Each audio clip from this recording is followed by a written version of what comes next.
Eto na tapos na ang ating easy humba with optional toppings. Yum! Yeoooph!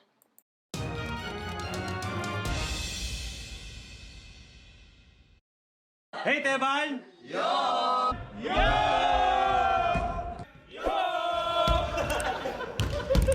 Good morning mga Teban. Happy Monday. Almusal muna tayo. Gumawa si Mrs. ng big pandesal. Ang laki Yeoooph!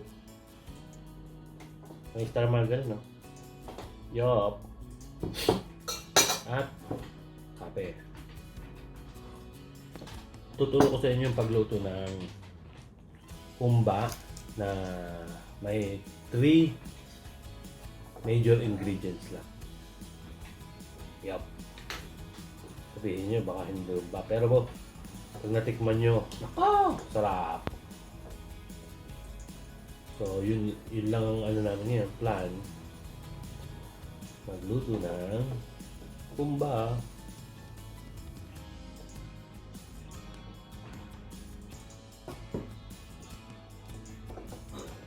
Butter.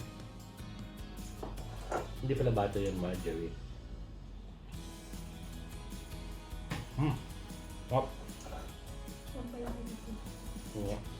Pampatangkad to, pampatangkad.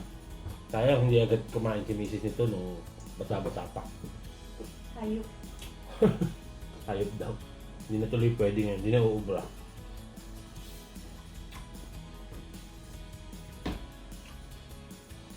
Yup.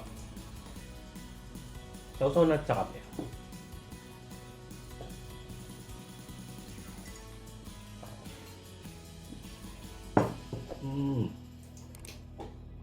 Yup.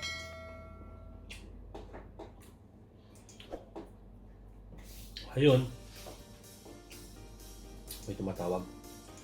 Someone's calling, so hanggang dito na lang. Wait, yung pagluluto ng humba. 3 main ingredients humba only. Yeoooph! Ayan. Magluluto muna tayo ng easiest humba recipe with only 3 main ingredients. Pork belly, pineapple juice, and oyster sauce. Those are the 3 main ingredients.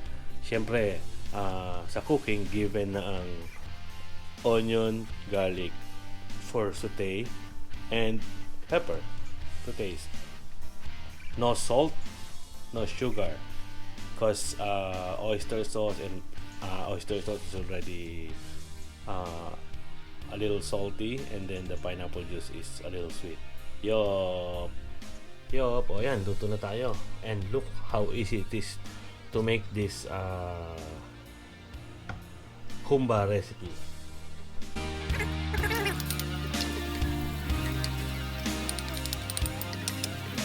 Now, let's put our pork. Be sure na thoroughly washed yung pork.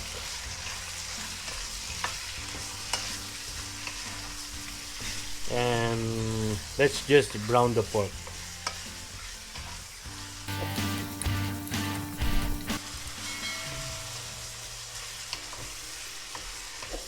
Ayan, Yeoooph.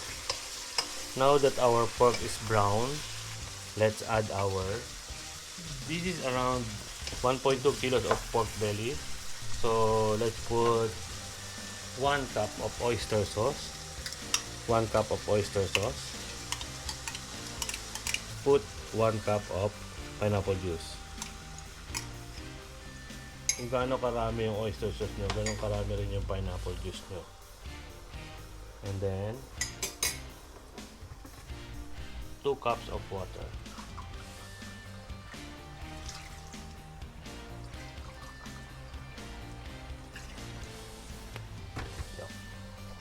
Then mix it.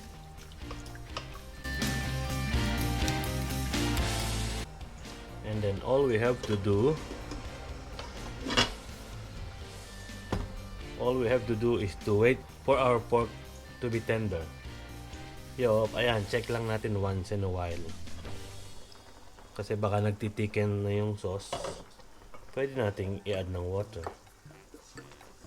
Ang bango.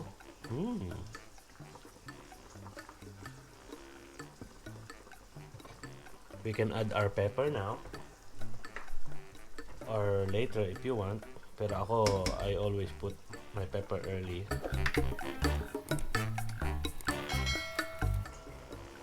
Okay, let's cover it again. Put our wooden sandok in between the cover and the pan.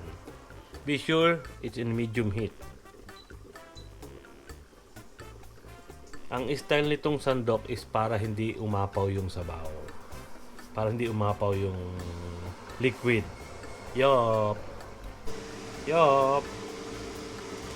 So, ayan, check natin kung malambot na. Hindi pa siya malambot, pero medyo nabawasan na yung sauce. Nagtitikens na. Nagtitiken na yung sauce. So, let's add water. Cup by cup lang yung pag-add ng water. Yan. Tapos maya-maya, pag hindi pa siya malambot, at nagtikens na uli yung tubig, yung sauce natin, just add another water. Malapit na yan. Don't worry, hindi mawawala yung lasa niya. Hindi siya tatabang. The taste will still be there. Yeoooph!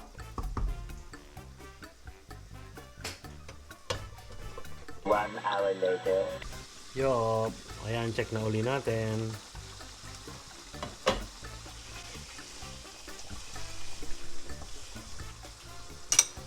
Kung malambot na ang ating pork.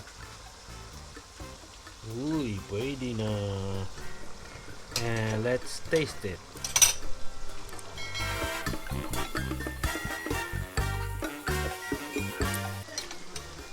Ooh, sweet and salty.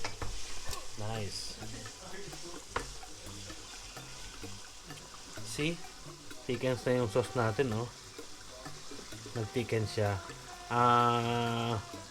Bali, ano lang, 2 times ako nag-add ng 1 cup each.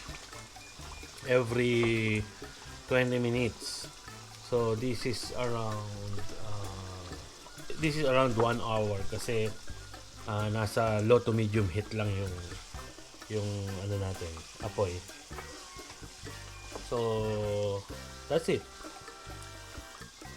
After putting in the main ingredients, we just cook it for an hour, to checking it every 20 minutes and adding a cup of water. That's it. It's already cooked. Eto na, tapos na ang ating easy humba with optional toppings. Yum! Yeoooph! Hey, Teban! Yeoooph! Yo!